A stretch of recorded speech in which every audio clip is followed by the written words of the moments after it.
multiplication de moi. Je n'ai pas besoin de me donner une peine, puisqu'elle est en moi, elle est sortie de moi.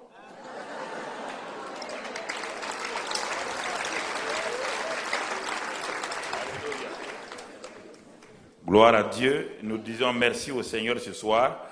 Vraiment, nous bénissons le Seigneur pour ce jeûne de cette année. Nous voyons vraiment que vous tous, malgré vos emplois du temps très chargés, vous n'avez cessé de participer non seulement aux réunions, aux prières du matin, mais aux sessions de midi et aux sessions de l'après-midi et du soir. Cela prouve que vous avez une faim, une soif aussi, un degré de consécration assez conséquent dans votre vie. Et nous bénissons le Seigneur vraiment pour cette initiative que Dieu a donnée à l'Église, la porte ouverte d'avoir cette semaine de jeûne et prière. Et effectivement, nous savons que le jeûne et la prière sont très importants pour l'avancement de l'œuvre de Dieu et même pour le renouveau de la vie du chrétien. Et hier soir, nous avons vu un peu cet homme de Gadara.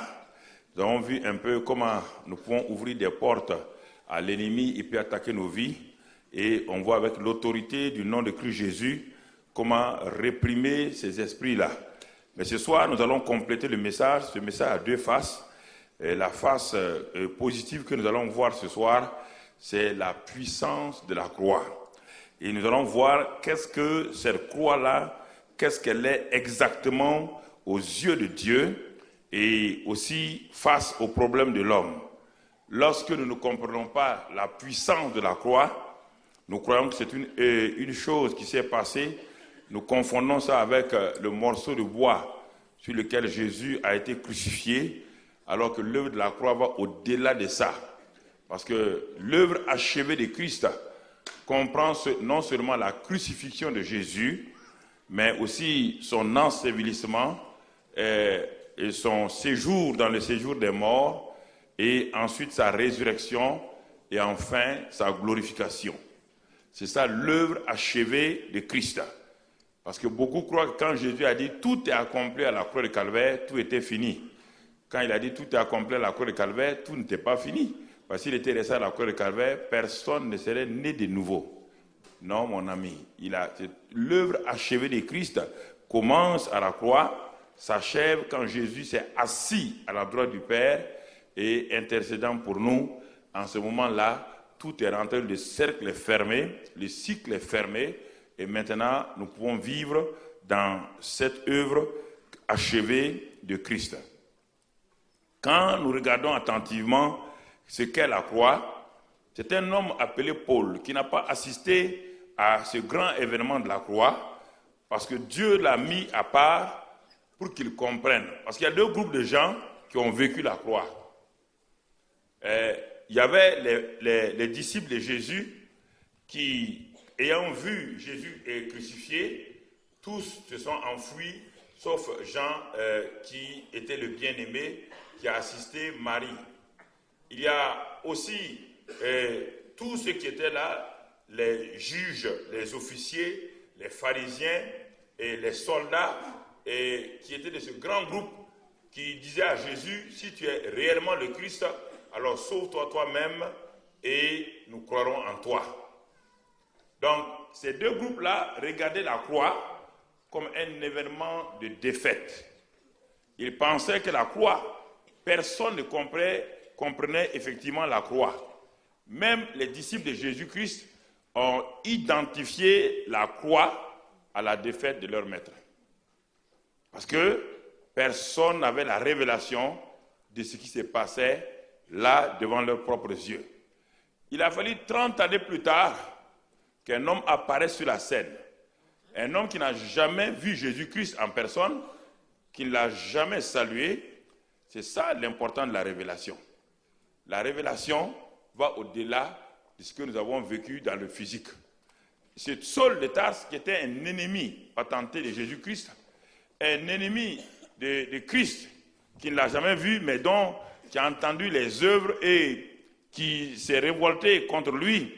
C'est à lui que Dieu va révéler la croix. Alors, donc, de quelle croix Paul va parler? Il n'a jamais assisté à la mort de Jésus à la croix. Il n'était pas là-bas. En tant que, en même temps, juif et citoyen romain, il savait lui-même naturellement que la croix était le moyen de punition de César pour les bandits, les voleurs et les rebelles. Donc, naturellement, Paul n'avait aucune capacité, aucune qualification pour nous décrire réellement la croix. Donc, c'est par révélation. Donc, c'est pourquoi la croix, on la reçoit par révélation. Et quand le film La Passion de Christ a été mis donc sur scène et que les gens regardaient, je crois que certains n'ont pas compris. Parce que plusieurs rentraient et regardaient ce film-là, mais ils passaient leur temps à pleurer. C'est vrai, il y a beaucoup d'émotions dans le film et tout, mais plusieurs ont manqué le but réel du réalisateur. Ce n'était pas pour faire pleurer les gens parce que cet acteur-là souffrait, mais c'était pour comprendre. Et ce Paul-là, donc, il a bien saisi en esprit ce que la croix voulait dire. Pour César, la croix était une défaite, c'était la mort des rebelles. Pour les Juifs, c'était un scandale. Pour les Grecs, c'est une folie. Donc, mais cet homme qui, 30 années, apparaît sur la scène, quand il regarde attentivement ce qui s'est passé, dans 1 Corinthiens 1, 18, il nous dit ceci, 1 Corinthiens 1, 18, il dit, car la prédication de la croix est une folie pour ceux qui périssent, mais pour nous qui sommes sauvés, elle est une puissance de Dieu. La croix est une puissance, c'est la puissance manifestée de Dieu à l'égard de l'homme pécheur sur la terre. C'est la puissance. Et ensuite il dit au verset 23, c'est pourquoi nous prêchons Christ crucifié, scandale pour les Juifs et folie pour les païens, c'est-à-dire les Grecs, mais puissance de Dieu et sagesse de Dieu pour ceux qui sont appelés tant Juifs que Grecs. Alors, mais maintenant, quand nous regardons attentivement, nous qui sommes chrétiens aujourd'hui, qu'est-ce que la croix? Quel est l'important de la croix? Quel est le rôle de la croix dans notre vie? Parfois, nous nous arrêtons à un premier aspect de la croix, et alors on n'en bénéficie pas pour nous rendre des gens vainqueurs dans ce monde-là. La croix a deux aspects primordiaux. Et le premier aspect, c'est concernant l'homme, pécheur. L'homme est né pécheur, il n'est pas devenu pécheur, il est né pécheur. C'est pourquoi il pêche. Ce n'est pas parce qu'il pêche qu'il est devenu pécheur, c'est parce qu'il est pécheur qu'il pêche. C'est différent. L'homme est né pécheur, sa nature, c'est une nature pécheresse. Cet homme-là, quand il est né, il est venu sur la terre, ce péché, ce vêtement de péché qui était sur lui, cette nature de péché qui était sur lui, lui créait des difficultés. Tous les hommes qui sont nés. Il était mal à l'aise dans cette nature de pécheur. Et c'est ainsi qu'à travers donc, les luttes des hommes à travers les âges, ils ont inventé les religions pour se débarrasser du péché. L'homme a inventé la religion uniquement parce qu'il voulait vaincre le péché. Et il n'a pas pu à travers la religion. Toutes les religions ont été créées pour sûrement, certainement essayer de vaincre ce problème de péché qui les tourmentait, ce problème de péché qui les harcelait à tout moment. Mais toutes ces religions ont été assez courtes pour ne pas pouvoir libérer, et impuissantes pour pouvoir libérer l'homme. Et on est allé à toutes sortes de choses, la philosophie. On est allé dans les cultes ésotériques. Les gens ont essayé d'inventer toutes sortes de choses. Les gens ont essayé de faire des sacrifices, des rites. Tout cela parce que l'homme était condamné. Quelque chose en l'homme disait que sa nature là n'était pas normale. Donc les sacrifices se sont multipliés. Les rites et tout ce que les hommes ont fait, malgré cela, l'homme est resté impuissant devant la puissance du péché. L'homme s'est dit à la fin, certains ont dit, bon, on va accepter le péché comme un fait, d'autres ont dit, on va le minimiser pour pouvoir vivre. C'est ainsi que les athées, l'agnotisme, toutes ces choses ont été créées dans le monde pour essayer de faire semblant comme si le péché n'était pas une réalité. comme si le péché n'était pas réel. Mais pourtant, chaque soir, quand les gens dorment, pour oublier le péché, certains sont obligés de se saouler. Pour oublier le péché, d'autres prennent la drogue. Pour oublier le péché, d'autres sont dans les plaisirs mondains. Parce que le péché tourmente l'âme de l'homme. Le péché a privé l'homme de la gloire de Dieu. Parce que l'homme a été créé pour être en communion avec Dieu. L'homme a été créé pour vivre en relation avec Dieu. Et l'homme, sans Dieu, se sent vide. Se sent seul. Et il crie. Il est à la recherche de Dieu. À travers les religions, il est allé. Mais les religions ont été incapables de montrer le chemin de Dieu. Incapables de montrer le chemin de Dieu. Et quand on retourne, et on a demandé à chacun de ceux qui étaient là, les gens sont retournés à Adam. Ils ont dit, Adam, où est Dieu? Adam monte du doigt. Il montre le jardin d'Éden avant que le jardin d'Éden ne disparaisse. Il dit, si vous allez dans cet endroit-là, il y a Dieu là-bas. Mais on dit, mais qu'est-ce que tu fais ici? Il dit, j'ai été séparé de Dieu. On ne peut pas trouver Dieu ailleurs que là-bas. Et les années ont passé. Et quand on demandait à Moïse où se trouve Dieu, Moïse montrait le tabernacle. Il dit, dans cet endroit, il y a un endroit qu'on appelle le lieu secret. Si tu vas là-bas, tu vas trouver Dieu. Chaque génération a cherché à savoir où se trouve Dieu. Chacun avait une place pour Dieu. Pour Adam, c'était le jardin d'Éden. Pour Moïse, c'est dans le tabernacle, etc. Donc, ensuite, pour Salomon, c'est dans le temple que lui a bâti, etc. Chacun avait. Et dans d'autres endroits, c'est sur les montagnes, comme la Samaritaine. Nous, on trouve Dieu sur la montagne. D'autres, c'est à Jérusalem.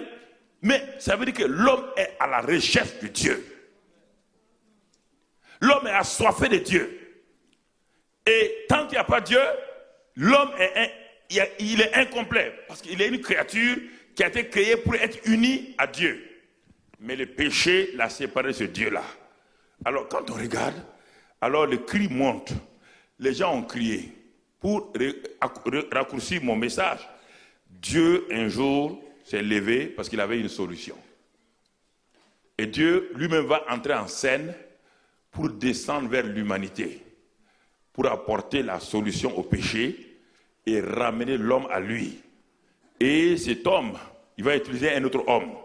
Il va utiliser un homme, mais cet homme-là, c'est l'incarnation du Dieu puissant en naissant par Marie et venu sur la terre. Cet homme était sans péché. Cet homme était appelé fils de Dieu. Et cet homme a été identifié à l'homme. Et il est devenu l'agneau de Dieu qui ôte le péché du monde. Et quand cet homme est venu sur la terre, il allait de lieu en lieu, faisant du bien, guérissant les malades, délivrant les gens sous l'oppression du diable. Il a montré qu'une nouvelle race d'hommes venait sur la terre. Il a montré qu'il était possible que l'homme puisse parler de Dieu. Il s'arrêtait, il disait, celui qui me voit, voit Dieu. Celui qui me voit, voit le Père. Il dit que le Père et moi, nous sommes un.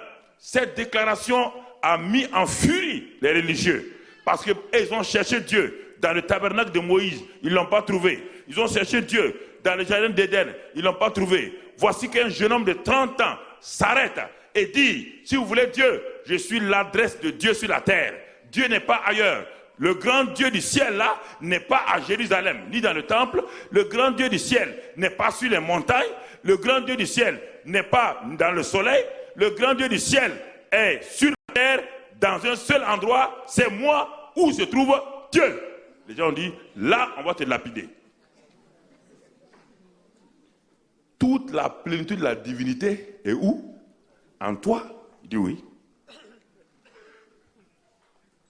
Vous ne pouvez plus avoir Dieu sur la terre, en dehors, nulle part ailleurs qu'en moi. C'est choquant. Très choquant. Il dit, toute la plénitude de Dieu là est corporellement en moi. Et c'est le même Paul qui a eu toutes ces révélations là. Mais les gens ont dit, mais tu n'as même pas 50 ans. Il dit, mais ça ne fait rien. Mais comment Dieu peut être en toi? Voilà tout le mystère. Il dit, Dieu est en moi, réconciliant le monde avec lui, à travers moi. Même ses propres disciples qui marchaient avec lui, ont dit, mais chaque fois que tu parles de Dieu, de ton Père, mais nous sommes tes disciples, donne-nous le secret un peu, montre-nous le Père.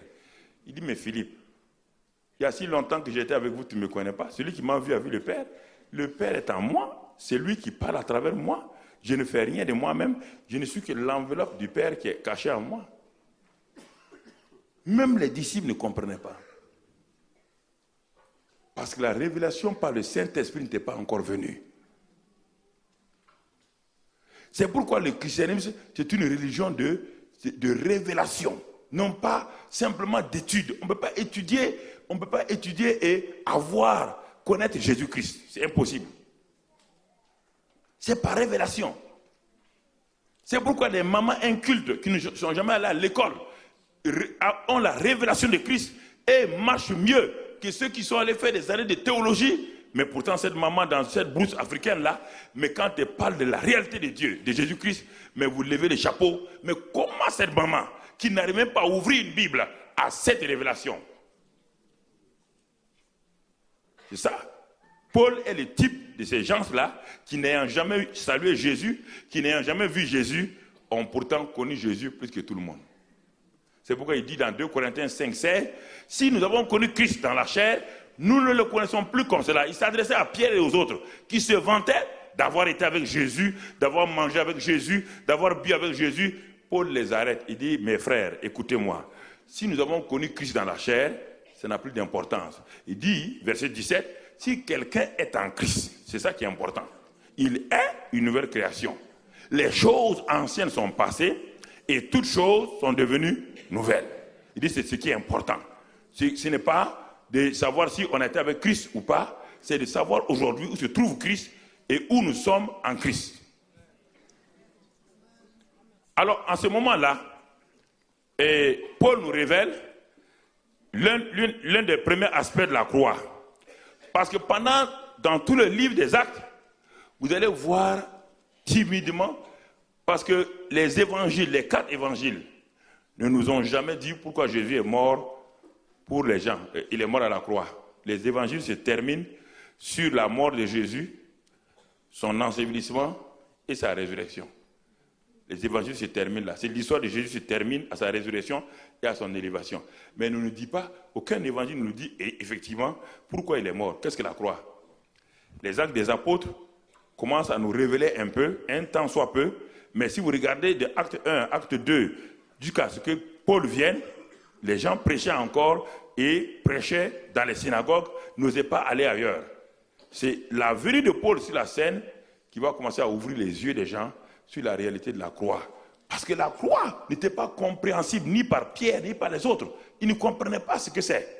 Ils mettaient l'accent sur la circoncision, ils mettaient l'accent sur la puissance de Dieu, mais ils ne comprenaient pas exactement qu'est-ce que la croix, qu'est-ce qui s'est passé à la croix. Il a fallu la révélation donnée à Paul pour nous enseigner qu'est-ce qui s'est passé effectivement ce soir-là où cet homme a été crucifié. Qu'est-ce qui s'est passé? Quel est l'événement par rapport à l'homme? C'est Paul qui va nous révéler cela. Et si nous ne comprenons pas cela, notre vie chrétienne est une vie chrétienne qui sera faite de haut et de bas. Et Paul nous amène, quand il parle, il nous amène dans le livre d'Ésaïe et où Dieu a donné la solution. Dans Ésaïe 53, nous lisons à partir du verset 5, Ésaïe 53, Paul nous dit ceci, 53 verset 5, il dit verset 6, mais il était frappé pour nos péchés, brisé pour nos iniquités, le châtiment qui nous donne la paix est tombé sur lui. Et c'est par ses meurtrissures que nous sommes sauvés. Verset 5. Verset 6 maintenant, nous étions tous errants, comme des brebis, chacun suivait sa propre voie, et l'Éternel a fait retomber sur lui l'iniquité de nous tous. Donc la croix, écoutez frère, les Romains l'ont crucifié, mais en réalité la Bible dit ici, ceux qui sont charnels pensent que Jésus est mort de la main des Romains.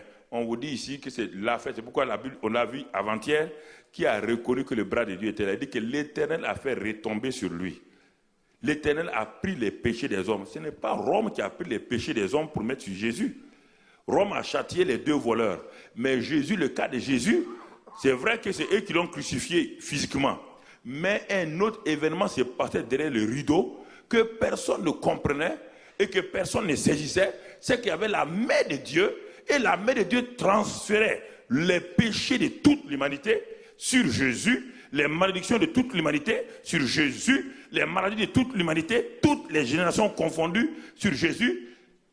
C'est ça que la Bible nous dit ici. Il a été maltraité. Le châtiment qui nous donne la paix est tombé sur lui. Mais pourtant, le jour qu'il a été crucifié, le jour que Jean était là-bas, personne n'a compris cela. Personne ne savait que cet homme qui mourait là, il était maltraité par son propre père. Et son propre père mettait les péchés du monde sur lui, mettait les maladies sur lui, mettait les malédictions sur lui, la pauvreté sur lui, il mettait tout sur lui. Personne ne comprenait, ni Marie, ni personne.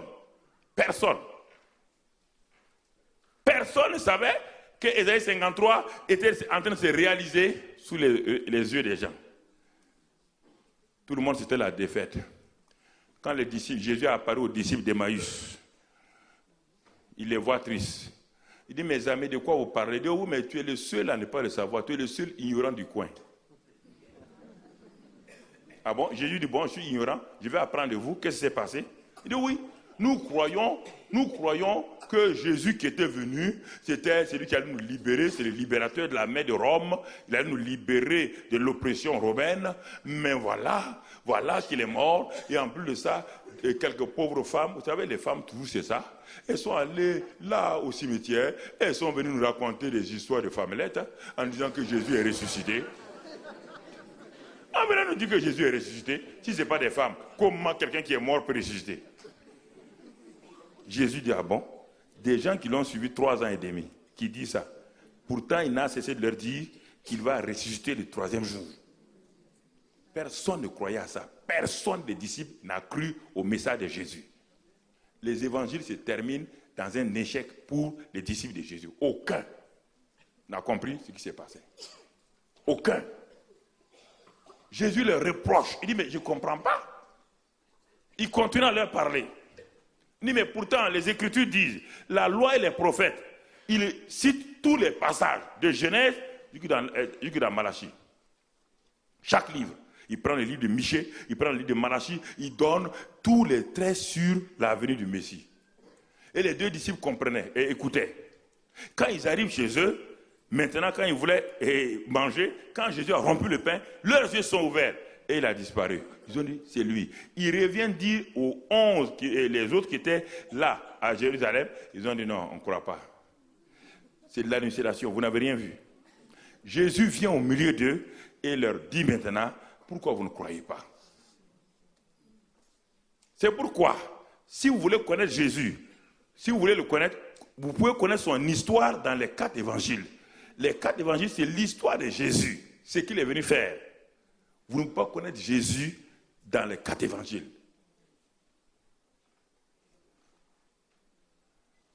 Vous ne pouvez pas expérimenter Jésus dans les 4 évangiles. Vous pouvez savoir qu'il a eu la puissance, il a fait telle chose, telle chose, telle chose. Jamais. Pas dans les 4 évangiles. Si vous vous entêtez à lire les 4 évangiles, vous allez peut-être avoir un aperçu de ce qu'il a fait. Vous allez l'aider, vous allez l'adorer. Vous pouvez voir beaucoup de grandes choses. Il a fait de grands miracles. Mais la croix là, vous ne verrez aucune trace de la croix. Ce que les épîtres disent sur votre libération, sur votre délivrance, vous ne pouvez pas le voir dans là. C'est pourquoi hier j'ai introduit exprès dans les évangiles, la puissance du Gadarénien. Mais je veux compléter mon message ce soir avec la réalité qui est venue par la croix. On peut exercer, on peut délivrer des gens par le nom de Jésus-Christ. Mais la vraie délivrance, c'est fait par la croix. Je l'ai fait exprès hier pour parler de ça. Et parce que je savais qu'aujourd'hui, je vais aborder quelque chose d'important. Pour qu'il n'y ait pas d'ambiguïté dans la pensée de quelqu'un, j'ai abordé d'abord le négatif et ce soir, je vais aborder le positif. Et les 2 réunis, ça va amener la lumière. Alors, regardons attentivement, bien-aimés frères et sœurs. Donc, Dieu a envoyé ce Jésus-là et il a été frappé. Le verset 10 va un peu plus loin. Le verset 10 nous dit ceci. Il a plu, écoutez bien, il a plu à l'Éternel de le briser par la souffrance. Il a plu à l'Éternel de le briser par la souffrance. Alors nous devons être d'accord avec Dieu. C'est pourquoi Dieu dit, au début de Ésaïe 53 là, qui va croire, qui va oser croire qu'il a plu à Dieu le Père, c'était un plaisir de briser son Fils pour nous. Alors si tu ne crois pas à ça, si tu penses que Dieu avait des migraines en envoyant Jésus-Christ, tu as des problèmes. C'est toi qui as des problèmes. C'était un plaisir pour Dieu, pour que toi et moi nous soyons sauvés, et qu'il frappe son Fils, qu'il le châtie, pour que toi et moi nous ayons la paix. Au ciel, il n'y avait pas de tristesse. Au ciel, il n'y avait rien. Ne soyez pas émotionnel, sentimental. Allons à la parole de Dieu. C'est pourquoi, quiconque croit à ce Jésus-là, un seul homme qui croit à ce Jésus-là, tout le ciel est en ébullition, tout le ciel est dans la joie. Un seul qui croit à ce Jésus-là, qui a été crucifié là, s'il y a un seul qui croit chaque fois, dans le ciel, il y a une grande joie. Les anges sont contents. Parce que c'était la victoire du Père. Le Père attendait ce temps-là. Le Père attendait enfin pour que l'humanité qui a été séparée de lui, que l'humanité vienne. Et le Père était pressé. Il a frappé son Fils. Et pour que vous et moi, nous puissions devenir des enfants que le Père attendait. Jésus a payé le prix pour que le Père se réjouisse de notre réconciliation. Alors, si tu ne prends pas plaisir à ça, si tu t'appuies-toi sur Dieu, alors là, c'est pourquoi quand les femmes de Jérusalem battaient leur poitrine, quand elles pleuraient sur Jésus, parce qu'elles voyaient maman Marie, vous voyez là comme les femmes sont parfois sentimentales.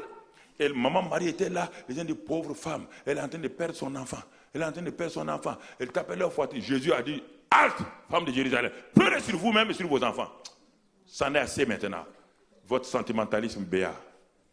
Arrêtez. Pleurez sur vous et sur vos enfants. Ne pleurez pas sur moi. Parce que si vous comprenez ce que je faisais, vous allez vous réjouir au lieu de pleurer. Si quelqu'un comprend la croix, il se réjouit. La croix donne la joie, la victoire. La croix réjouit le cœur de l'homme. Il dit, ne pleurez pas sur moi. Arrêtez, ne pleurez pas sur moi. Parce que ce que je suis en train de faire, ce n'est pas pour moi, c'est pour vous. Donc, tant qu'on ne va pas enlever ce sentimentalisme sur la croix, nous continuons tout le temps à voir un Jésus qui a souffert, qui a été... Ce n'est pas l'élément physique là. L'élément physique là, les deux voleurs avaient les mêmes souffrances que Jésus. Quand on parle de croix, on ne parle pas de l'élément physique. C'est plus que ça. Parce que les deux voleurs là avaient les mêmes pointes, avaient les mêmes souffrances que Jésus. Alors si c'est l'élément physique là, donc la mort des deux voleurs là est aussi rédemptrice alors. Chrétien, sors de tes pensées qui ont été bloquées là, et tu as des idées bizarres, et c'est pourquoi tu es tout le temps, tu attends une rédemption, tu attends une délivrance physique, mais tu ne vois pas d'abord la parole, la profondeur de la parole. Tu vois d'abord les sensations, les sentiments. Et quand tu dis, mais tu n'es pas délivré. La délivrance peut se faire, même sans réagir. Si tu crois à la parole de Dieu. Alors, mes frères et sœurs, quand on regarde ça, donc Dieu a résolu le problème en faisant crucifier son Fils, et le sang de son Fils nous a lavé de tout péché. Ça, c'est le premier aspect. Ça concerne nos péchés. Le premier aspect de la croix, je peux dire que la croix a deux faces. La face que tout le monde voit où Jésus est crucifié là, ça c'est pour les péchés, le pardon de nos péchés. Tout le monde est attiré par ça. Mais dans le dos de la croix, il y a un autre événement qui se passait que la plupart des chrétiens ne savent pas de quoi il s'agit. La croix a deux faces.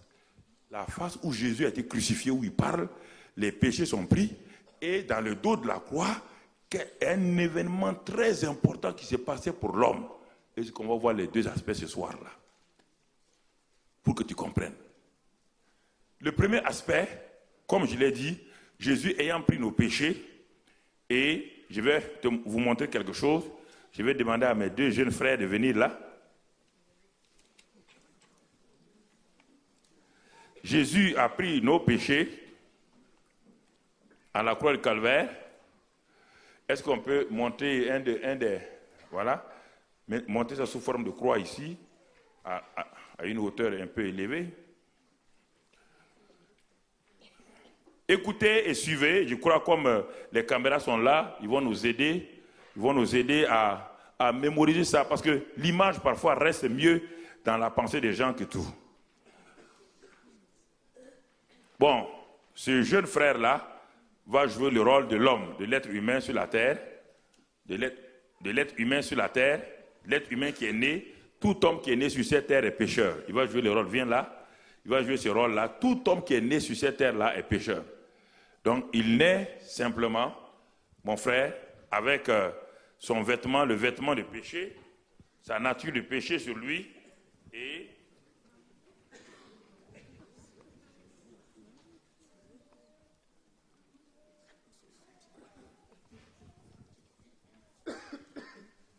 il naît avec ce vêtement, ouvre un peu, il naît avec ce vêtement-là, donc partout qu'il tourne, regardez, partout, il ne peut pas se séparer de ce vêtement. Ça, c'est la nature du péché, que l'homme naît comme cela. Et il est accessible au péché, donc les maladies, la malédiction, la pauvreté, tout cela, ça vient sur lui. Quoi qu'il fasse, quelle que soit sa religion, quelle que soit son intelligence, quels que soient ses diplômes, tout homme qui est né sur terre a ce habit-là. On ne peut pas le laver, on ne peut rien faire. Quelle que soit votre philosophie, quel que soit tout ce que vous voulez faire, vous naissez avec ça. Et tant que vous ne rencontrez pas Jésus, vous mourrez avec ça et vous irez directement en enfer. Les philosophes ont essayé de nier ça, ils n'ont pas pu.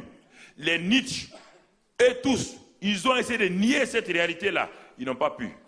C'est pourquoi les Voltaire et autres qui ont nié, à leur mort, ils criaient tous, les Lénine, qui ont tous nié, ils criaient sur leur lit, qui va me délivrer? Le même cri que Paul a crié dans Romains 7, tous les grands philosophes les ont poussés sur leur lit de mort. Et qu'on nous cache, on ne nous dit pas comment ils sont morts. On nous donne l'heure. Oui, mon frère. On nous parle que ces hommes ont touché le monde, mais on ne nous dit pas quels sont les derniers cris qu'ils ont poussés.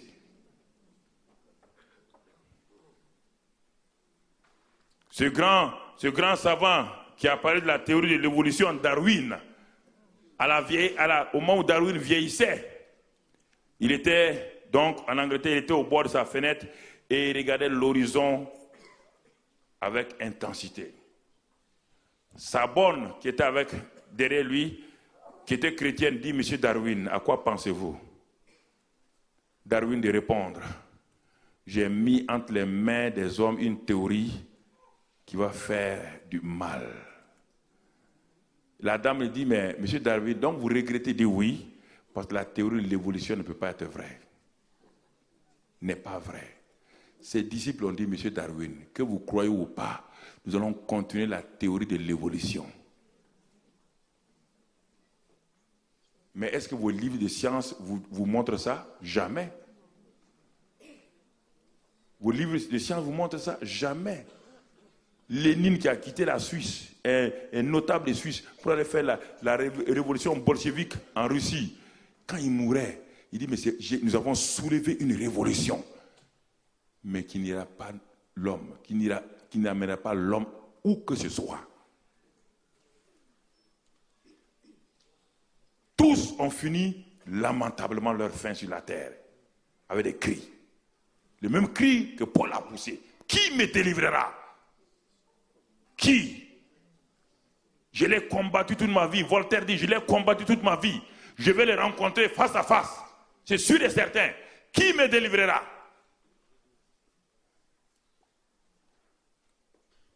Voici l'homme.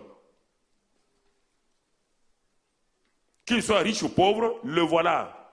On ne peut rien. Personne ne peut enlever cet habit-là. Aucune chirurgie. Parce que c'est l'identité de l'homme. vous ne pouvez pas les séparer de l'homme. Vous ne pouvez pas les séparer. Vous coupez l'homme en morceaux, les péchés, les maladies, malédictions continuent à crier. Ils sont là.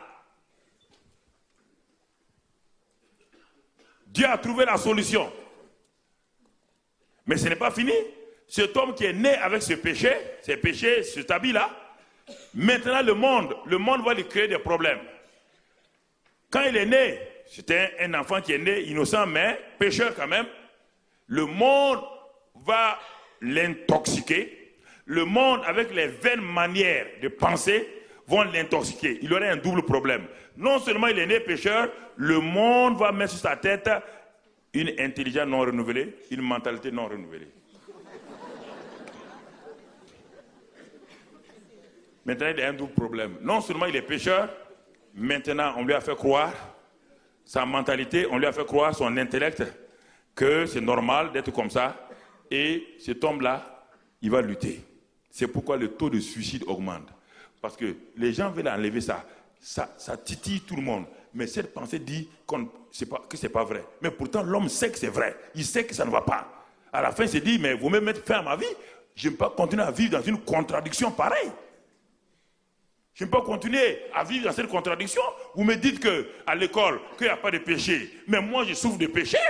Vous me dites à l'école que mentir, ce n'est pas du mal. Mais quand je mens, ma conscience me gronde. Mais qu'est-ce qui me gronde alors? Si le péché n'existe pas, pourquoi je suis mal à l'aise? Si le péché n'existe pas, pourquoi vous êtes mal à l'aise? Quand vous mentez, quand vous volez, pourquoi?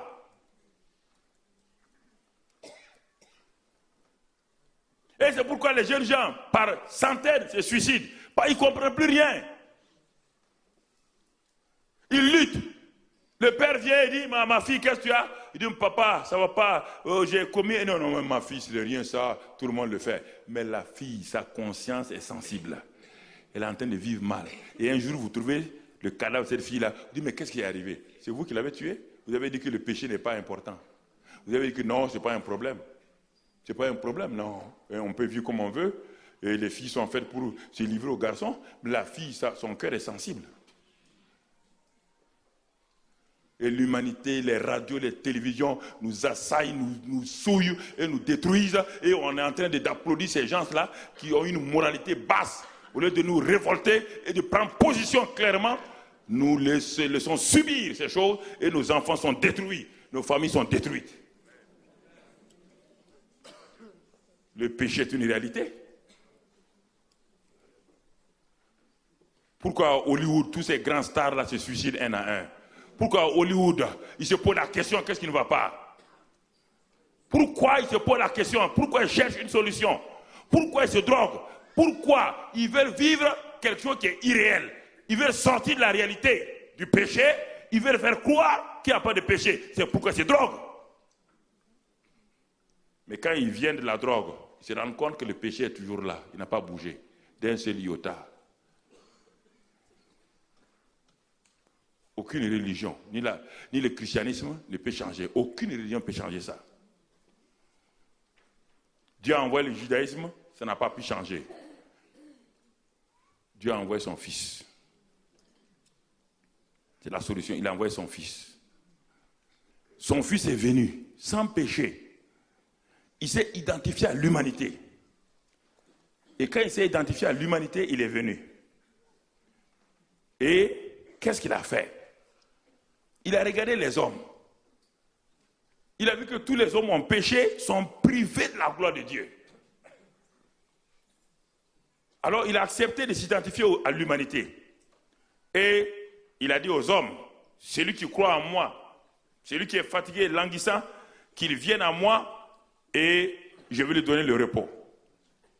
Ce repos-là, quand il a prêché dans Matthieu, il va l'amener, ce repos-là s'est trouvé ici, sur ce bois maudit du calvaire. Et là-bas, quand il sera crucifié, le Père va faire quelque chose d'important. Au moment où Jésus était crucifié, le monde spirituel ouvre les yeux. Les anges ouvrent les yeux. Les démons ouvrent les yeux. Regarde, il n'y a que les hommes qui n'ont pas compris. Il y a un transfert, il y a une substitution qui se passe. L'humanité qui est caractérisée par cela, le Père vient, le Père enlève. Le Père enlève la casquette. Et le Père enlève. Et au moment où le monde croyait que Jésus était vaincu, le monde spirituel voit que le Père vient tranquillement, il met sur Jésus ce vêtement-là, à la croix du Calvaire. Voici ce qui s'est passé effectivement à la croix du Calvaire. Cette nature, ces péchés-là, ça a été transféré par Papa bon Dieu. Ce n'est pas Jésus, on dit Jésus a pris nos péchés. Il n'a pas pris nos péchés lui-même. C'est le Père qui, ayant vu que le Fils acceptait, le Père a pris cela, ce qu'on appelle la loi de la substitution, et il l'a transféré sur son Fils. Par lui et le Fils sont dans une alliance parfaite. Le Fils a accepté de porter ça, et il a plu au Père de mettre ça sur son Fils. Il n'y a aucun problème. Le Fils est d'accord, le Père sont d'accord, et les anges regardent, ils ne comprennent pas. Comment leur Seigneur, comment celui qui est saint, comment celui qui est venu du ciel, qui les adore, brusquement en le regardant, quelque chose se passe, parce qu'il est devenu l'ennemi du Père. À un moment donné, en devenant ça, il est devenu l'ennemi du Père, il est devenu péché. Pas seulement il a porté nos péchés, il est devenu péché. Et c'est en ce moment qu'en plein midi, il est devenu l'ennemi de Dieu, le ciel se ferme en plein midi et Jésus crie mon Dieu. Il n'a pas dit papa. Quand il dit mon Dieu, c'est l'humanité qui est en train de crier. Ce n'est pas le Fils qui est en train de crier. Il dit mon Dieu, pourquoi m'as-tu abandonné? L'humanité est en train de crier. Oh Dieu, qu'est-ce que tu fais? Pourquoi je parle comme cela? Il dit mon Dieu, il n'a pas dit mon Père. Jésus a tout le temps dit mon Père, quand il s'agit de lui-même. Mais quand il est sur la croix, il dit mon Dieu, pourquoi m'as-tu abandonné? Tu comprends ce qui s'est passé? Et tu comprends que ton salut, regarde les étapes de ton salut. Ça c'est important que tu comprennes. Pour vaincre le péché, si tu n'as pas compris ça là, tu vas lutter, faire tout ce que tu veux, rien ne va se passer mon frère. Rien. Ça, c'est le premier élément. Donc, Jésus a pris nos péchés.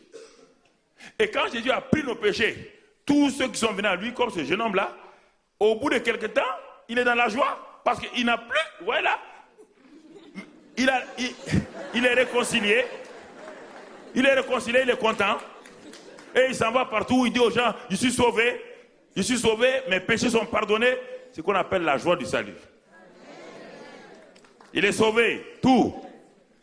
Mais il lui reste deux problèmes. Ça, c'est pas changé.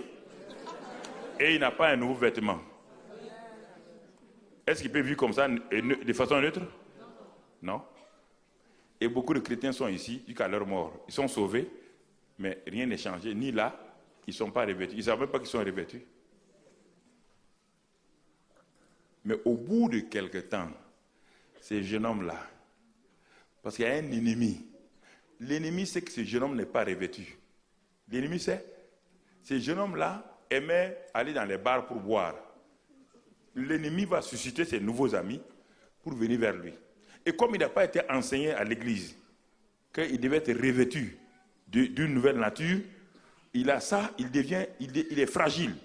Et sa mentalité n'ayant pas été changée, quand ses amis disent « Viens, on va aller au bar », son père lui dit « Non. Quand on est sauvé, on ne parle plus au bar. Il dit, mais papa, il ne faut pas exagérer, quand même, ce sont mes amis, non? Parce que ça, ce n'est pas changé. Il va suivre ses amis aller au bar. Ses amis vont dire, hey, mon gars, un petit verre seulement, tu sais, ça ne fait pas du mal, ne t'en fais pas. Il va commencer à prendre ça et il va tomber. C'est pourquoi beaucoup de chrétiens, haut et bas, dans cette situation-là, il boit.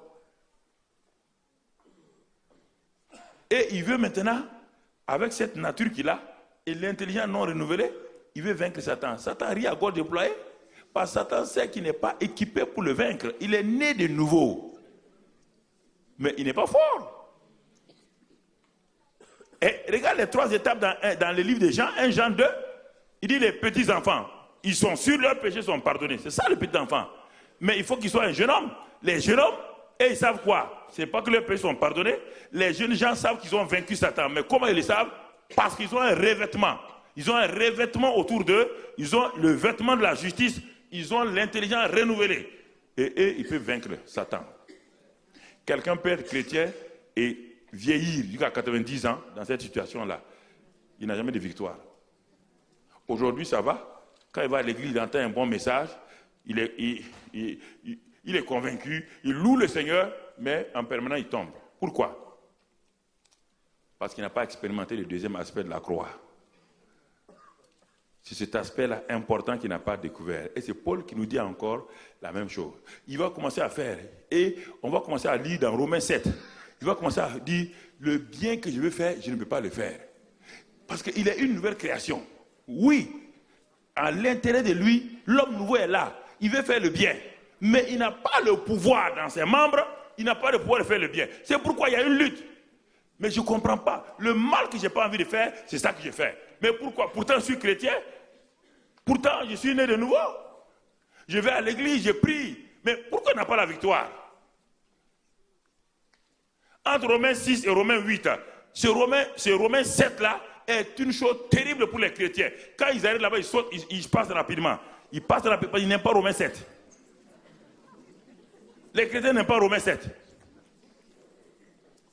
Parce que Romains 6 et Romains 8, Romains 6, c'est les faits, Romains 5, c'est le commencement de la justification et le règne. Romains 6 nous montre que pour régner, il faut d'abord passer par une étape. Et Romains 8 nous amène, comment le Saint-Esprit nous amène, la loi de l'esprit de vie. Mais Romains 7, la chair, on veut obéir à Dieu par la chair.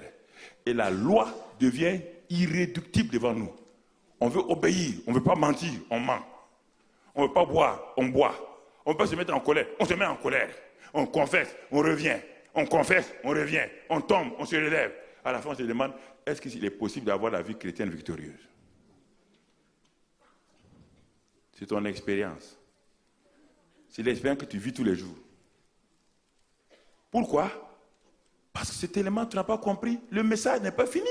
Le message de la croix ne s'arrête pas là. Le message de la croix ne s'arrête pas au pardon des péchés. Le message de la croix ne s'arrête pas à la purification des péchés. Le message de la croix ne s'arrête pas au fait que tes malédictions sont prises et ta pauvreté est prise, tes maladies sont prises. Oui, ça c'est des bénéfices.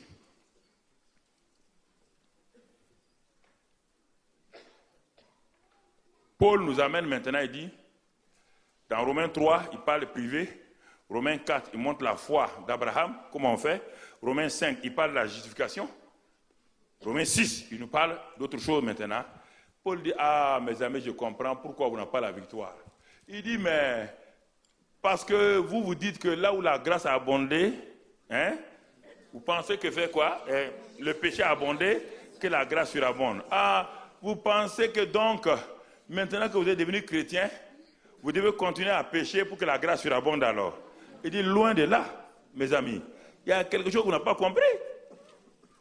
Il dit, vous n'avez pas compris parce que, et il commence Romains 6 par ça, il termine Romains 5 en disant que vous avez été justifiés, il commence Romains 6 et par ça, et il dit, ah non, quelque chose s'est passé, ce n'est pas seulement le pardon des péchés qui a eu lieu là, quelque chose de plus important s'est passé, c'est que cet homme-là, il y a ce qu'on appelle en lui le vieil homme. Il est né de nouveau, il a encore la pensée adamique non renouvelée, il a encore beaucoup de choses, et ce vieil homme est un producteur de péché.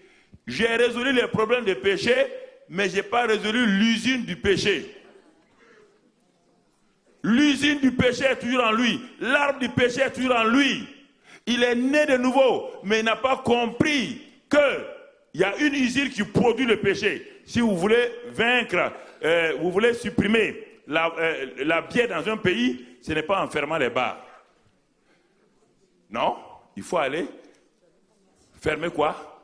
Toutes les brasseries, surtout les usines de fabrique. Alors, au bout de 6 mois, le stock de bière qui est là va partir. Et les usines étant détruites, vous avez résolu le problème. Ce n'est pas en taillant un arbre, un mauvais arbre, en le taillant, plus vous l'émondez, plus l'arbre fait quoi?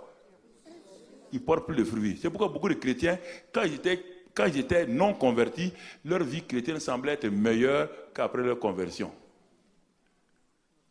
Ils sont convertis, mais leur péché semble être pire maintenant qu'avant. Parce qu'ils se préoccupent des actes du péché. Ils se préoccupent du mensonge. Ils se préoccupent du vol. Non, ça c'est les fruits, les œuvres du péché. Mais le péché est une nature. Jésus n'a pas fait un travail inachevé. Il a fait un travail complet, frères et sœurs. Alors, cet homme-là, au fur et à mesure qu'il avance, il rencontre quelqu'un qui lui dit, mon ami, il vient s'asseoir, il dit, bon, pasteur, il vient me rencontrer, il dit, j'ai des problèmes.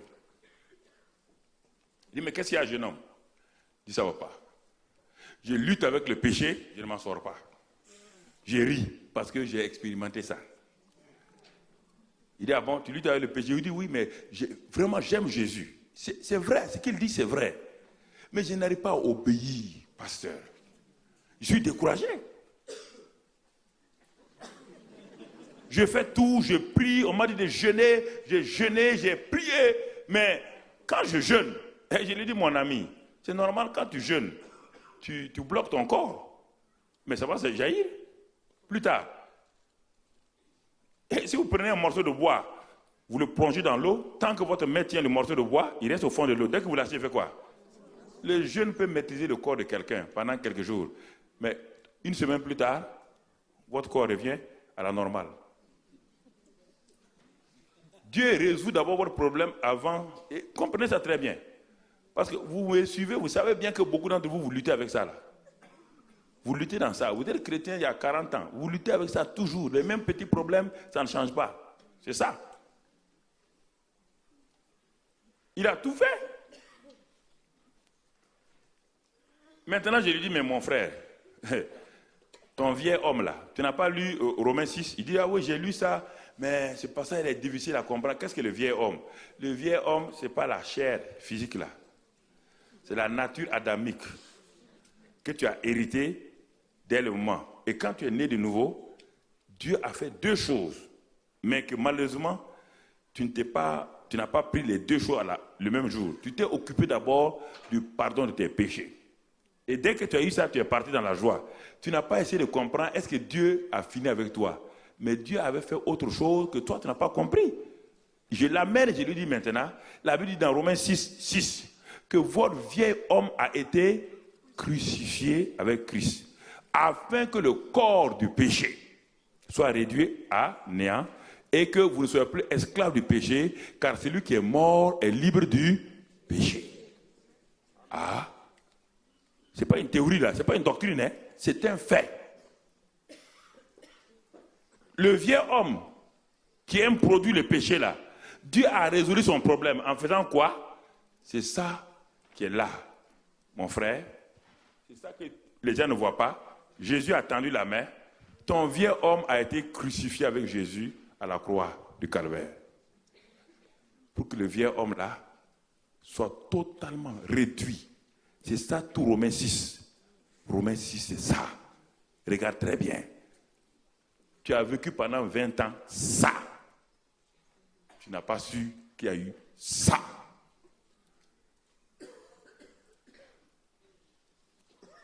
Donc, Dieu t'a identifié à Christ. C'est pourquoi Paul utilise les termes en Christ, par Christ, en lui, avec lui. Tout, tu ne peux plus rien faire par toi-même. Dès le moment où tu viens à la croix là, il n'y a plus toi qui dois faire quelque chose. Dieu t'interdit de faire quoi que ce soit. Tout est en lui, par lui, avec lui. Tout est lié désormais. Il n'y a pas un effort à dire, je vais faire ça. Non, Dieu dit, tu ne peux pas faire. Parce que tu as été crucifié avec Christ. Et ce n'est pas fini. Quand on a descendu Christ pour l'envoyer dans le séjour des morts, toi aussi, tu as été enseveli avec ce Christ-là dans le séjour des morts. Tu as été là-bas, mon ami. Ce n'est pas imagination, ce n'est pas de l'image, ce n'est pas des idées, c'est une réalité, un fait biblique, un fait divin. C'est ce que Dieu a fait. Le vieux homme a été enseveli. Il a été enseveli. C'est pourquoi le troisième jour, tout le monde parle de résurrection. C'est vrai, dans les termes généraux, on dit résurrection. Mais la Bible ne parle pas de résurrection de Jésus comme ça. La Bible, dans les Épîtres, Paul dit que c'est Jésus-là, c'est Jésus-là. C'est Jésus. Quand il est mort là, le 3e jour, quand le Saint-Esprit est descendu dans le séjour des morts, son corps, n'oubliez pas, son esprit est parti, il a remis son esprit au Père. N'oubliez pas, il a remis son esprit au Père. Son corps était dans le tombeau de Joseph d'Arimathée. Et son âme est partie dans le séjour des morts. C'est pourquoi le jour de la Pentecôte, Pierre a prêché, dit, son âme est partie là-bas. Quand le Saint-Esprit est descendu, il est descendu avec son esprit. Écoutez, il est allé dans le séjour des morts. Et maintenant, il a rassemblé les deux dans le tombeau de Joseph d'Arimathée. Mais qu'est-ce qui s'est passé? Jésus n'est pas simplement ressuscité. La Bible dit qu'il est le premier-né d'entre les morts, pas les morts physiques. La résurrection de Jésus n'a rien à voir avec la résurrection de Lazare. Lazare est revenu à la vie. Jésus n'est pas revenu à la vie. Jésus est parti là où tout le monde doit partir. Il a terminé là où les hommes devaient partir, l'enfer. Là-bas, Jésus va sortir en nouveauté de vie. Il est le premier-né d'entre les morts afin que vous et moi, nous puissions suivre. Jésus n'est pas ressuscité comme Lazare ou l'enfant de la veuve de Naïm. Non. Ce n'est pas comme ça, mon ami. Il a laissé cette nature-là.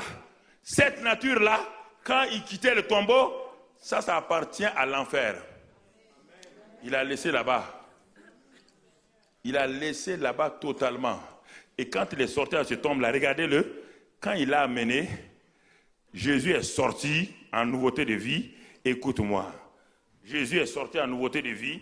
Et quand Jésus sortait, il sortait avec ce élément important. Jésus sortait. Quand il est sorti, il a pris la main de l'humanité. Celui qui a cru en lui, il est sorti avec ça. Mais ce n'est pas fini, ce n'est pas complet. Qu'est-ce qu'il a fait? Il a transféré maintenant cette nouvelle nature, nouvelle création. Il l'a enlevé, il l'a placé sur qui? Voilà, il l'a enlevé et il va le placer sur lui. Alors maintenant, regarde bien mon frère.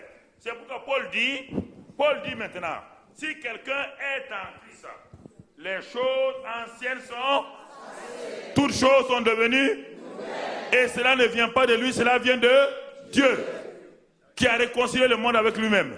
Et cet homme-là, maintenant, il sait avec certitude que sa vieille nature n'est plus un problème.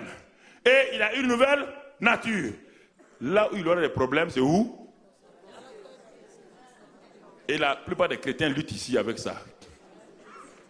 Ils ne veulent pas, parce qu'ils marchent selon les pensées de ce monde-là.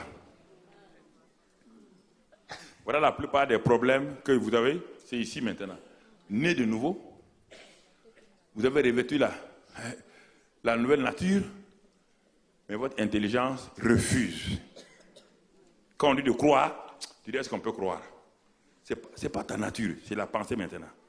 C'est pourquoi la Bible dit, dans Romains 12, que livrez votre corps. Dans Romains 6, d'abord, il dit livrez vos membres comme des instruments de justice. Parce que pendant longtemps, vous avez donné vos membres à Satan, au monde. Vous avez donné vos membres, ça veut dire quoi? Vos 5 sens, votre vue et tout à Satan. Satan qui l'utilisait. Maintenant que vous avez été racheté à un grand prix, maintenant que votre corps et votre esprit ont été rachetés à un grand prix, 1 Corinthiens 6, 17, 18, 19, maintenant que vous avez ça, et que Dieu vous a donné la nature de son Fils, Dieu vous dit, volontairement, livrez, dans Romains 6, livrez vos membres comme des membres de justice. Et la plupart d'entre nous ne veulent pas ça. Voilà notre problème. On ne veut pas. On ne veut pas livrer nos membres.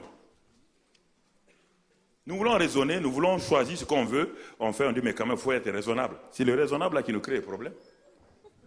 Romains 12, verset 2, ne vous conformez pas à ce présent siècle. Ne vous moulez pas dans ce moule-là. Ne vous moulez pas dans quoi? Vous êtes déjà une nouvelle création. Vous vous moulez dans ce monde-là avec quoi? Avec ça. Mais soyez renouvelés. Renouvelés. Où? Ici. Si vous êtes renouvelés là, qu'est-ce qui va se passer? Vous allez commencer à obéir à Dieu. Et vous allez commencer à connaître la volonté de Dieu à 3 niveaux. premier niveau de la volonté de Dieu, ce qui est bon. Ça, c'est le chrétien enfant. Il commence à connaître la volonté de Dieu dans ce qui est bon. Ce qui est bon pour lui. Mais quand il grandit, il va découvrir maintenant ce qui est agréable à Dieu. Et plus il devient un père, il découvre ce qui est parfait. C'est les 3 niveaux du christianisme lorsqu'on grandit dans ici et qu'on renouvelle notre pensée. Quand on renouvelle notre pensée, alors une nouvelle pensée vient à nous, lavée par le sang de Jésus-Christ. On commence à marcher selon la volonté de Dieu. Et comme on est encore bébé, on commence à tituber, mais on décide, je veux obéir à Dieu parce que la parole de Dieu me dit de ne plus faire ça. Donc, je veux faire ce qui est agréable à Dieu. Et alors, je commence à faire des bonnes choses. Ça, c'est le premier niveau. C'est le petit enfant. Mais en grandissant, je commence à faire ce qui est agréable à Dieu. Vous voyez bien, je ne pêche plus parce que je ne veux pas, Dieu m'interdit. Non, maintenant je ne pêche pas parce que je vais être agréable à papa.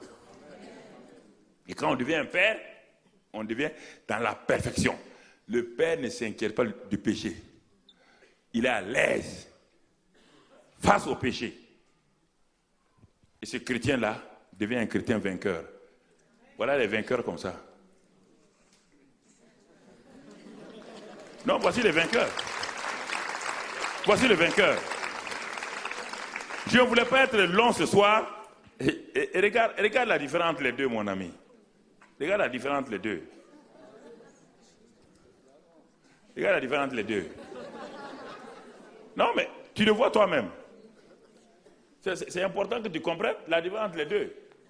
Comment quelqu'un peut être vainqueur avec des pensées vaines qu'il a héritées de ses parents, avec cette nature-là? Comment voulez-vous que c'est tout? C'est pourquoi vous voyez des ingénieurs, vous voyez des savants qui posent des actes terribles. C'est à cause de ça. Mais ici, si vous devenez ça et que vous n'avez pas été renouvelé, dès qu'on vous parle, vous vous révoltez contre le pasteur. Il dit, mais ce message est difficile. Hein? Personne ne peut suivre ce message-là. Non, le pasteur est contre nous. Il ne sait pas que nous sommes au 21e siècle. Ça, c'est ça. Il ne comprend pas quand même. Il ne faut pas exagérer. Non, quand même. Ah non, dites au pasteur qu'il exagère un peu là. Mais cet homme qui est là, vous lui dites, mon ami, la cigarette détruit le corps. Il va dire, mais quand même, quand je fume, ça me soulage. Mais je vous pose la question, comment la cigarette va soulager quelqu'un plus que le prince de paix? Il a le prince de paix en lui. Le prince, c'est lui qui apporte la paix. Est-ce que la cigarette apporte la paix? C'est écrit sur les paquets de cigarettes, la cigarette tue, fumer tue. On vous dit maintenant que fumer tue. Si toi tu crois que Jésus a payé ce prix-là, si tu crois, comment un petit bout de papier tordu peut te tenir esclave? Je ne comprends pas ça. Comment un petit verre peut te tenir esclave à tel point que tu arrives chez toi, tu donnes des coups à ta femme et tu donnes des coups à ton enfant et tu dis que toi tu es chrétien, tu viens à l'église. Je ne peux pas comprendre ça. La nouvelle nature en toi, et tu es dominé par la cigarette, l'alcool, tu es dominé par le sexe, la violence. Non, tu as un problème, c'est là, mon ami. C'est là. Tu as un problème là. Si tu ne crois pas que c'est vrai, tu viens t'asseoir avec moi, on va ouvrir la Bible. Je suis prêt à m'asseoir avec toi toute la nuit là. Je vais te prouver que tu mens. La cigarette ne peut pas tenir personne en 1 minute. 1 minute.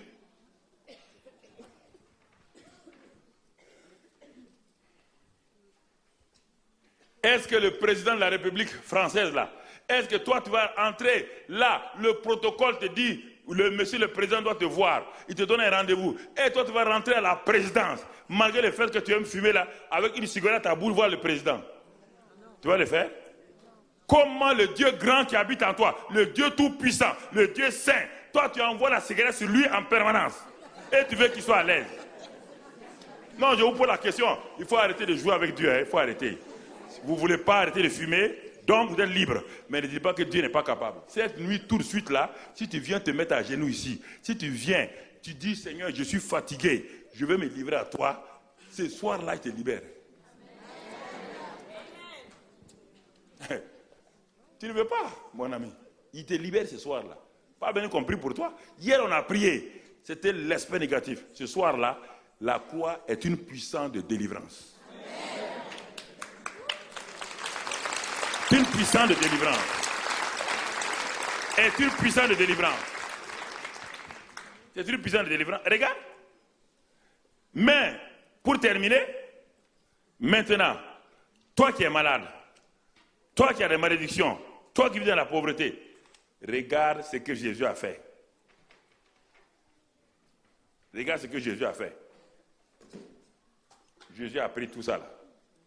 Regarde attentivement ce que Jésus a fait. Comment, viens là mon ami, mets-toi là. Comment Jésus peut-il prendre tes péchés, tes maladies, tes malédictions et ça, et tu continues à l'avoir? Ou Jésus l'a pris, ou tu continues à le porter. Regarde.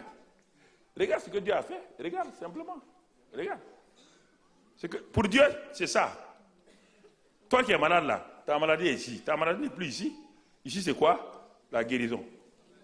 Ici, tu es guéri. Regarde. Tes douleurs. Regardez. Ceux qui ont des arthroses là, regardez. Non, regarde. Ton arthrose n'est plus. Ton arthrose est ici. Actuellement, là où tu es assis, né de nouveau là. Si tu as, écoutez-moi, tu ne peux pas prendre ce seul cadeau là et laisser le reste.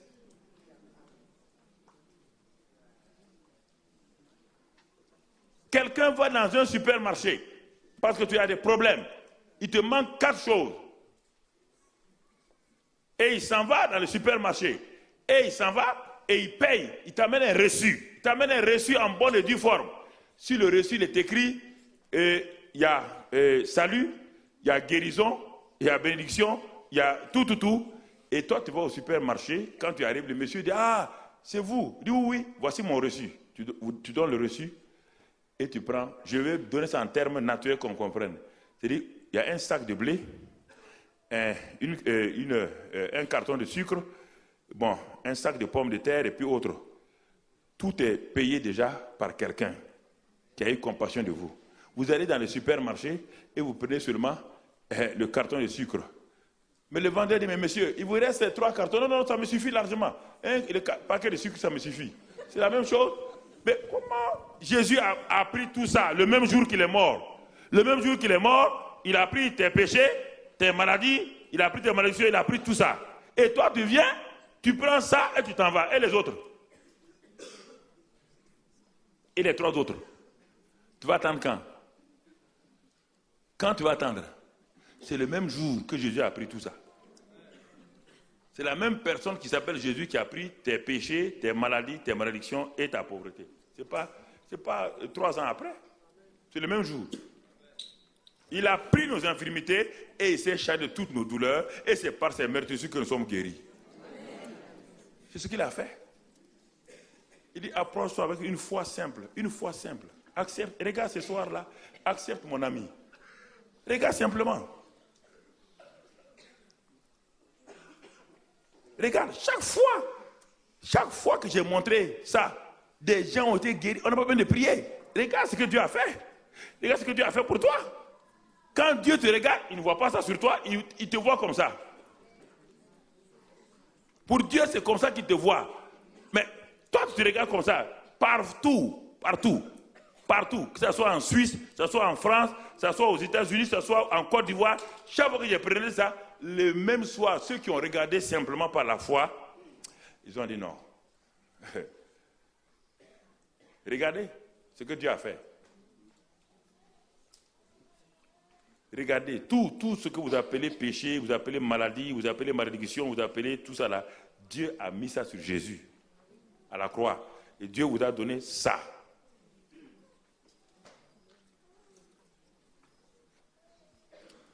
C'est un choix, un simple choix. Si tu regardes ce soir-là, je vais rendre grâce à Dieu tout de suite là, et on ne va pas prier, on va rendre grâce à Dieu, et tu pars. Si tu n'es pas guéri, si tu as accepté ça par la foi, viens me dire menteur.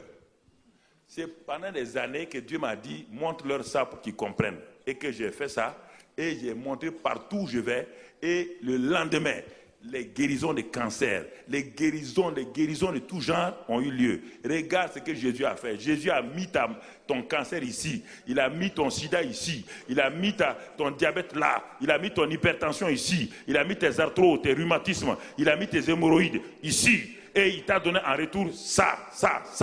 Mon ami, choisis ce soir. Regarde. Regarde.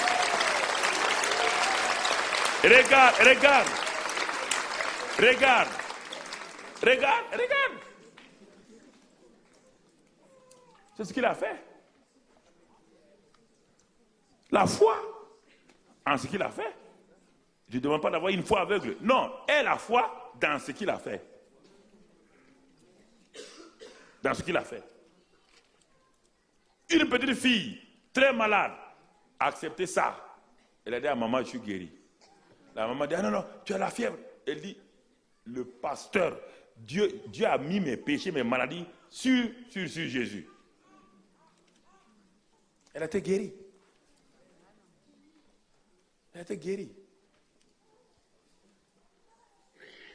Ensuite, j'ai présenté ça à une dame qui avait des problèmes de vessie ou quoi. Mais les médecins ont tout fait pour la soigner, ils n'ont pas pu. Mais le soir, quand j'ai donné ça, elle a regardé. Mais elle était fâchée contre moi. Elle dit, mais on est venu pour que Mamadou prie pour nous et puis il nous montre des chemises comme ça. Il y a des gens tout le temps qui sont fâchés contre les prédicateurs parce qu'ils ont leurs idées. C'est ça. Mais c'est comme Naaman est parti chez Élisée pour être guéri. Dans sa tête, il a dit, mais quand je vais arriver, il saura qu'il y a un général 3 étoiles qui est là. Et il va sortir, il va faire comme ça, il va me toucher. Non, ça, sa pensée. Quand il s'en va là-bas, Dieu dit à Élisée, de moi, ne sors pas. Envoie simplement ton serviteur, dit d'aller se plonger dans l'eau. Il a dit, mais ça c'est terrible, hein? Un général 3 étoiles dans l'eau. Devant les caporaux, les premières classes là. Mais c'est une honte ça. C'est ça la voix de Dieu. Il était en colère. Et quand il s'en allait, un de ses caporaux lui a dit, mais chef, si tu vas en Syrie avec la lèpre là, on va te dégrader. Parce qu'en ce temps-là, la lèpre était impure. On te déshabille, tu n'as même plus le droit de voir ta femme ni tes enfants. Il réfléchit un peu, hein. Ah, il a dit, c'est vrai, hein. Et alors, il dit à ses soldats, qu'est-ce qu'on va faire? Il dit, mais il a dit de plonger 7 fois dans l'eau, non? Tu sais nager? Tu connais le parcours du combattant? Il dit, oui, mais on te demande de nager. Donc, les soldats sont arrêtés et le général s'est déshabillé, il rentre dans l'eau. Et les soldats disent, on va compter, chef. Et, chef, présentez, plongez. Et quand le chef plonge, le général plonge, ils ont dit, c'est bien fait pour lui. Chaque jour, c'est lui qui nous commande ici. Quand il sort, je me dis, alors, garde à vous. Chef, deuxième plongeon. Présentez, plongez.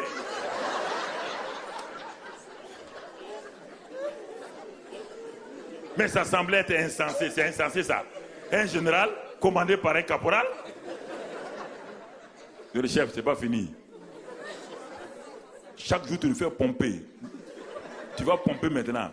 Présentez, plongez. Mais la 7e fois, il a été guéri, oui ou non? Alors, simplement regardez ça et recevez votre guérison. Recevez votre délivrance. Recevez la bénédiction. On va remercier le Seigneur. N'oublie pas, ton vieil homme a été avec qui? Il faut ajouter ça, hein? Ton vieil homme a été crucifié avec Jésus. Si tu dis mon vieil homme a été crucifié, c'est faux. Avec Jésus. Voilà. Ajoute toujours avec Jésus. Et tu es ressuscité d'entre les morts avec Jésus. Alors, tu as reçu la nouvelle nature en Christ. Et maintenant, mon frère, ne lutte pas. Baisse la tête et remercie le Seigneur maintenant pour la crucifixion de ton vieil homme. Remercie le Père. Tu n'es plus soumis au vieil homme. Non, le vieil homme n'a plus le pouvoir sur toi. Tu es libéré. Le vieil homme est parti. Maintenant, tu es un nouvel homme. Le Saint-Esprit t'a donné la nouvelle nature. Le Saint-Esprit t'a régénéré. Tu es habillé tu es revêtu du vêtement nouveau. Ton intelligence doit être changée avec la parole de Dieu. Ce soir, reçois la guérison. Tout ce que Dieu a déjà mis ta maladie sur Jésus. Dieu a mis ton ancien homme sur Jésus. Dieu a tout mis sur Jésus. Rends grâce au Seigneur ce soir. Le vieil homme ne peut plus te déranger. La nature pécheresse n'a plus de pouvoir sur toi. Car maintenant tu as reçu la nouvelle nature de Christ. Cette nature de Christ, tu es plus que vainqueur. La cigarette, ni l'alcool, ni la sexualité, ni la drogue, tous tes pouvoirs sont brisés parce que l'homme nouveau n'est pas reconnu. L'homme nouveau est devenu un étranger pour ces péchés-là. L'homme nouveau est un étranger. Merci Père ce soir. Merci pour ta bonté, ton amour. Merci pour ta grâce. Sois béni et sois loué Père. Au nom de Christ Jésus. Amen.